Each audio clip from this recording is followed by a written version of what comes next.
ကဘာဦးကျန်အခန်းကြီး25တဖန်အဗျဟန်သည်ကေတုရအမည်ရှိသောမိန်းမနှင့်ဆုံဖက်၍ထိုမိန်းမသည်ဇိမရန်ရုပ်ရှင်မေဒန်မိဒန်ဣရှဘတ်ရှုအာတို့ကိုဖွာမြင်လေ၏ရုပ်ရှင်သားကရှေဘာနှင့်ဒေဒန်သည်ဒေဒန်သားကအာရှုရိန်လူလေတုရှိန်လူလုံမိန်လူသည်မိဒန်သားကအေဖာအေဖေရဟာနောအဘိဒအေလဒါဒီထိုသူပေါင်းတို့ကကေတုရအနွယ်ဖြစ်ကြသည်အဗျဟန်သည်မိမိဥစ္စာရှိသမျှကိုဣဇက်အားပေးလေ၏မယားငယ်တို့၌ရသောသားတို့အားလည်းမိမိအသက်ရှင်စဉ်တွင်ဆုလက်များကိုဝေပေး၍သားဣဇက်ထံမှအရှိပြည်သို့လွှတ်လိုက်လေ၏ထို့နောက်အဗျဟန်သည်အသက်ကြီး၍အိုမင်းကြီးနေရကာလပြည့်စုံခြင်းနှင့်တကွအသက်ပေါင်း185နှစ်ရှိသောအသက်ချုပ်၍အနိစ္စဖြစ်သည်ဖြင့်မိမိလူမျိုးစည်းဝေးရသို့ရောက်လေ၏သားဣဇက်နှင့်ဣရှမေလတို့သည်မယ်ရီမြို့ရှိမှဟိဒက်တိအမျိုးသားဇောရသားအေဖရုံ၏လက်ပြင်တွင်မပေလမြေတွင်၌အဘကိုတင်ညူကြ၏ဟေသအမျိုးသားတို့အားအဖိုးပေး၍အဗျဟန်ဝယ်သောလက်ပြင်၌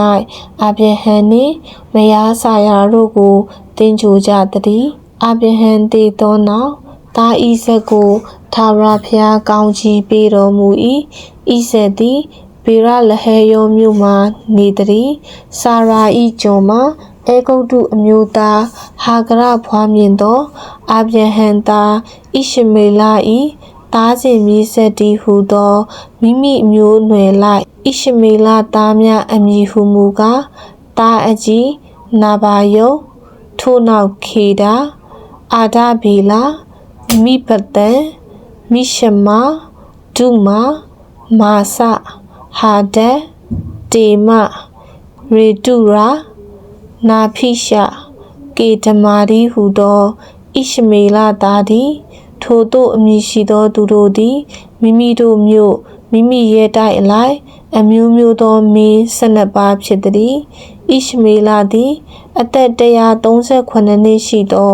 အသက်ချုပ်၍တည်သည်ဖြင့်မိမိလူမျိုးစည်းဝေးရာသို့ရောက်လေ၏သူတို့သည်လည်းအာရှုရိပြည်သို့သွားရလံဟဝိလမြို့မှဆ၍အေဂုရုပြည်အရှိရှုရမြို့တိုင်အောင်နေကြ၏ထို့သောဣရှမေလ၏နေရာသည်မိမိညီကိုအပေါင်းနာ၌ကြသည်အဗျဟန်သားဣဇက်၏အဆက်အနွယ်ဟုမူကား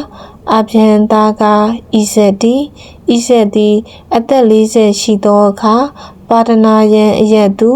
ရှုရိအမျိုးဘေသွေလ၏သမီးရှုရိလူလာဗန်၏နှမရေဘက္ကာနှင့်အိမ်ထောင်ရှိလေ၏ဣဇက်သည်မိမိမယားရေဘက္ကာမြုံသောကြောင့်ထာဝရဘုရားကိုတောင်းပန်၍ထာဝရဘုရားနားထောင်တော်မူသဖြင့်သူ၏မယားသည်ပရိသတိဆွဲယူလေ၏ဝမ်းတွင်း၌တည်သောသူငယ်တို့သည်အချင်းချင်းတိုက်ခိုက်ကြ၏အမိကလည်းထိုတို့ဖြစ်၍ငါ၌အဘယ်မှုရောက်ပါလိမ့်မည်နည်းဟုဆိုသည်ဖြင့်ထာဝရဘုရားကိုမေးလျှောက်ခြင်းကသွားလေ၏ထာဝရဘုရားကလည်းတင်၏ဝမ်းအတွင်း၌လူမျိုး2မျိုးရှိ၏တင်၏ဝမ်းထဲကခြားနာသောလူစု2စုကိုဖွာရလိမ့်မည်လူတစ်မျိုးသည်တစ်မျိုးထက်အာကြီးလိမ့်မည်အကြီးသည်အငယ်၌ကျွန်ခံရလိမ့်မည်ဟုမိန့်တော်မူ၏ဖွာခြင်းစေသောအခါသူ၏ဝမ်း၌သားအမွှာရှိသဖြင့်အူဖွာသောသားသည်အမွေးပါသောအဝိကဲ့သို့ဖြစ်၍တကိုယ်လုံးအစင်းနေ၏သူကိုအေသောဟုသောအမည်ဖြင့်မှဲကြ၏ထိုနောက်မှသူညီသည်အကိုအေသော၏ဖနောင်းကိုကင်လျက်ဖွာလာ၏သူကိုကယာကုပ်အမည်ဖြင့်မှဲကြ၏ထိုသားနှစ်ယောက်ကိုဖွာသောအခါဣဇက်သည်အသက်60ရှိသည်သူငယ်တို့သည်ကြီးပွား၍အေသောကလိမ္မာသောတောသားမုတ်ဆိုးဖြစ်လေ၏ယာကုပ်ကတဲ၌နေတတ်၍စိတ်ကောင်းသောသူဖြစ်၏ဣဇက်သည်အေသောပေးသောအမေသားကိုစားလေရှိသောကြောင့်သူကိုချစ်၏ရေဘက္ကာမူကားယာကုပ်ကိုချစ်၏တနေ့သ၌